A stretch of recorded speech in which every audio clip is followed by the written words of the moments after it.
अंगद के पिता ने मरते मरते अंगद को उसी व्यक्ति के हाथ सौंप दिया जिस व्यक्ति के हाथ पिता की मृत्यु हो रही, राम को सौंप दिया और अंगद बिना बोले राम का हो गया। अंगद एक बात सिखा के गया नई पीढ़ी के बच्चों को, आपके माता पिता में आपसे ज्यादा एजुकेशन नहीं होगी, आपके पेरेंट्स में आपसे ज्यादा एक्सपोजर नहीं होगा। हर पीढ़ी के बच्चे गुजरती पीढ़ी से ज्यादा एक्सपोजर, ज्यादा एजुकेशन लेके, ज्यादा टैलेंट लेके आते हैं। तो आपके जैसी बुद्धि शायद आपके माँ बाप में न हो, लेकिन एक बात याद रखना, आप अपने माँ बाप का निर्णय मत देखना कि वो अगर कोई निर्णय आपके लिए लें तो निर्णय मत देखना, निर्णय के पीछे की नीयत देखना। इस दुनिया में जितनी साफ नीयत ऊपर वाले ने माता पिता की बनाई है अपने बच्चों को लेके, इतनी नीयत किसी की नहीं बनाई। बच्चों को माता पिता का निर्णय नहीं, निर्णय तो हो सकता है गलत हो, वो शायद आपके लिए इतनी दुनियादारी नहीं जानते, पर उनकी नीयत देखना। अंगद ने नीयत देखी। निर्णय देखता तो कहता मेरे पिता को मारा इसने, मैं नहीं जाता इनके साथ, लेकिन उसने नीयत देखी कि मेरे पिता ने किस नीयत से मुझे सौंपा और अंगद कहां पहुंच गए। इसलिए समय रहते अपने बच्चों से जोड़िए। देवियों और सज्जनों, मैं आपसे अनुरोध करता हूं, इस कथा में जो भी आप संकल्प लें, एक संकल्प आज जरूर लीजिए।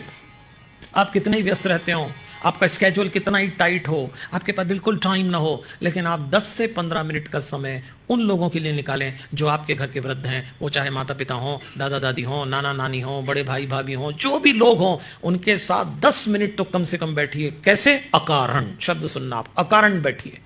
अपने घर के वृद्ध लोगों के साथ अकारण बैठिए। आप जो बात करेंगे उनको लेना देना नहीं, वो जो करेंगे वो आपको लेना देना नहीं है, लेकिन वृद्ध व्यक्ति के साथ यदि आप बैठ जाएं तो उसके दिल की दो बात बाहर निकल आती है। और मैं तो अनुरोध करूंगा, यदि आप अपने घर की वृद्धावस्था के साथ बैठें, आपके पास टाइम ही 10 मिनट का हो, और उसी 10 मिनट में यदि आप पूजा कर रहे हो, तो मेरी तरफ से न दिया लगाना, न दिया बत्ती करना, न भगवान के मंदिर जाना, न कोई पूजा पाठ करना। अगर 10 मिनट ईमानदारी से अकारण अपने घर के वृद्धों के साथ बैठ गए तो भगवान वो 10 मिनट आपकी पूजा में लिख देगा। भगवान को आपकी पूजा नहीं चाहिए।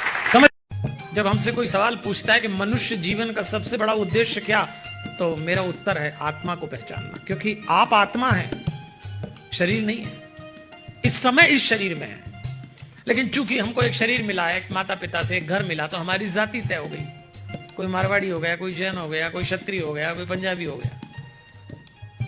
उसके बाद स्त्री का शरीर मिल गया, पुरुष का मिल गया, एक नाम मिल गया, एजुकेशन हो गई, तो आप कोई डॉक्टर, कोई इंजीनियर, कोई व्यापारी।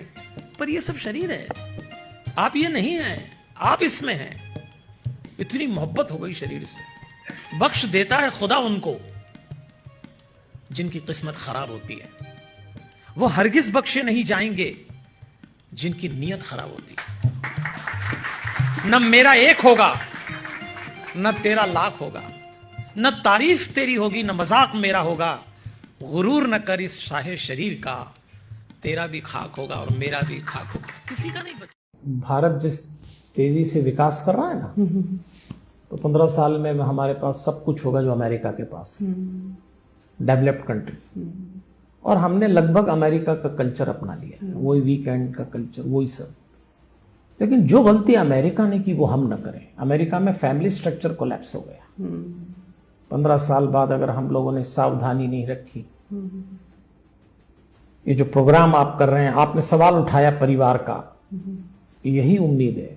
इसका जवाब अगर कुछ लोग सुनते हैं और विचार करते हैं, तो परिवार अगर आपने नहीं बचाया अभी से, तो भारत के पास सब होगा और फैमिली स्ट्रक्चर कोलैप्स हो जाए और खतरा मंडरा रहा है।